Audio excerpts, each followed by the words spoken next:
Nous avons à réaliser un devoir sur les talus à hauteur limitée. Tout d'abord, nous allons faire un petit rappel. On sait que pour mettre en équation un problème d'équilibre d'une masse de sol, il y a deux façons.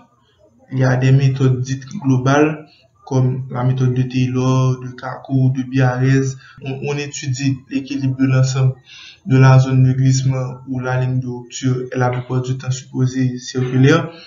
Ou bien on décompose le talus en tranches et on étudie d'abord l'équilibre de chaque tranche avant de globaliser le résultat en faisant intervenir certaines hypothèses significatives. Ce sont les méthodes de tranche. On a la méthode de Frobenius, la méthode de Bishop et la méthode de Django. Pour mettre en œuvre les méthodes des tranches et les méthodes qui en dérivent, il est nécessaire d'utiliser l'informatique pour résoudre rapidement les systèmes d'équations pour un nombre important de surfaces de rupture potentielles.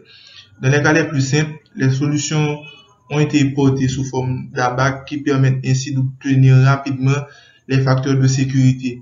Mais toutefois, il est à noter qu'il faut faire preuve de précaution et utiliser les résultats de ces ABAC après avoir vérifié qu'on se trouve dans le domaine d'application des ABAC. C'est-à-dire que les méthodes des tranches, pour aboutir à un résultat à partir des méthodes des tranches, il faut utiliser des logiciels informatiques qui vont nous permettre de résoudre plus rapidement et plus facilement les systèmes d'équation. Tandis que pour les cas les plus simples, on peut utiliser les méthodes globales. Avec les méthodes globales, il y a des ABAC où on peut utiliser ces ABAC pour obtenir des résultats assez rapidement. Si on considère un talus rectiligne établi dans un massif homogène et sans la présence de nappe phréatique ou bien en absence de pression d'eau, on peut utiliser des ABAC de Taylor qui vont nous permettre de trouver directement les coefficients de sécurité et la position de la surface de glissement supposée circulaire la plus défavorable. Taylor a établi un ABAC où il y a des courbes associées aux paramètres phi', et dans cet ABAC, il porte en abscisse l'inclinaison I et en ordonnée l'indice de stabilité T. Cet indice de stabilité est égal au rapport de la corrégion sur le produit du poids volumique par la hauteur du talus. Dans l'image qu'il y a dans cette diapositive, on peut voir l'ABAC de Taylor. Il y a en abscisse l'angle de talus, on a donné l'indice de stabilité. Ensuite, il y a des courbes telles que phi égale à 0 degré, phi égale à 5 degrés, phi égale à 10 degrés. Donc, pour utiliser l'ABAC, on devra faire correspondre ces trois paramètres. L'angle de frottement interne, l'indice de stabilité et l'inclinaison du talus. Nous avons un terrain constitué par un sol homogène caractérisé par un poids volumique de 18 kN par mètre cube, une cohésion de 21 kPa et un angle de frottement de 14 degrés. On nous demande de trouver la hauteur maximale d'un talus de pente I égale 25 degrés réalisé dans ce terrain. Ensuite, on nous demande si on veut sauver un dénivelé de 15 mètres de hauteur, quelle peut être la pente maximale d'un talus rectiligne. Et dans la dernière question, on nous demande qu'en est-il si on impose un coefficient de sécurité S phi C de 1,3. On veut déterminer la hauteur maximale de talus de pente I réalisé dans le terrain. On connaît le poids volumique du terrain, sa cohésion et son nombre de frottements internes. Si on connaissait la valeur de l'indice de stabilité, sachant que la cohésion est égale à 21 kPa et que le poids volumique est égal à 18 kPa, on aurait pu facilement déterminer la hauteur maximale du talus. On ne connaît pas l'indice de stabilité. Or, on peut trouver l'indice de stabilité à partir des valeurs de l'inclinaison du talus et de son angle de frottement interne. Et pour cela, on se servira de l'ABAC de Taylor qu'on a vu précédemment, et ainsi on aura la valeur de l'indice de stabilité qui nous permettra de trouver la valeur de H. La première chose qu'on va faire, on va se servir de la bague pour déterminer l'indice de stabilité du talus.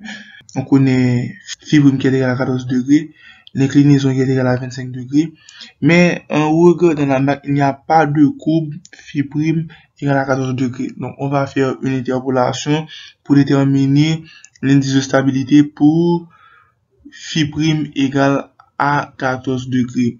Connaissant que I est égal à 25 degrés, on va en abscisse prendre la valeur de I égale à 25 degrés, la faire correspondre aux valeurs qu'on trouve sur les courbes phi égale à 15 degrés, phi égale à 10 degrés.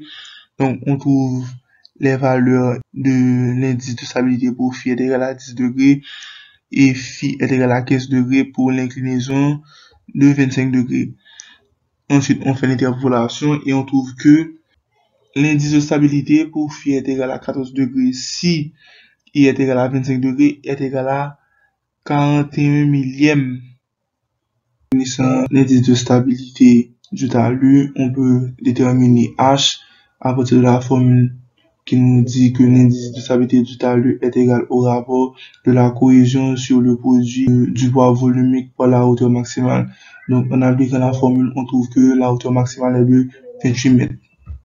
Maintenant, il nous est demandé de déterminer la pente maximale d'un talus, dont on connaît le dénivelé et on connaît aussi les caractéristiques du terrain. Il faut d'abord calculer l'indice de stabilité. En appliquant la formule, on trouve que l'indice de stabilité nous donne 78 millièmes. On connaît l'indice de stabilité, on connaît l'angle de frottement interne qui est de 14 degrés. Donc, à partir de ça, on peut trouver la valeur de la pente du talus en utilisant la bague de Taylor. On va appliquer la même méthode que pour la hauteur maximale pour déterminer l'inclinaison maximale du talus. Donc, on connaît phi', on connaît T. Il n'y a pas de courbe phi' égale à 14, donc on va faire une interpolation. Si T est égal à 0.08, alors on sait que I phi de 10 degrés est égal à 32 degrés, I phi' de 15 degrés est égal à 45 degrés. Donc, en interpolant, on trouve que I phi de 14 degrés est égal à 42 degrés.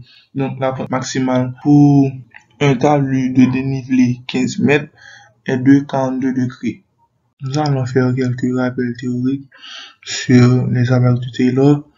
D'abord, par hypothèse, on a un talus rectiligne qui est établi dans un massif homogène de surface de glissement circulaire et sachant que la surface de glissement la plus défavorable en pied de talus si phi' est supérieur ou égal à 5 degrés.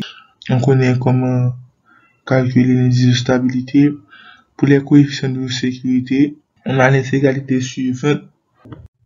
Et si on dépose une valeur du coefficient de sécurité qui est égal à 1.3, alors la valeur de la cohésion et de l'angle interne, de frottement interne va changer.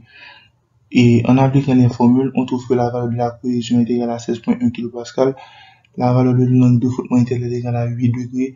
Si on refait les mêmes calculs précédemment avec ces nouvelles valeurs pour la cohésion et l'angle de frottement interne, on trouve une hauteur maximale de 11.5 mètres pour la première question posée dans l'exercice et ensuite on trouve une inclinaison maximale de 19 degrés pour la deuxième question posée dans l'exercice.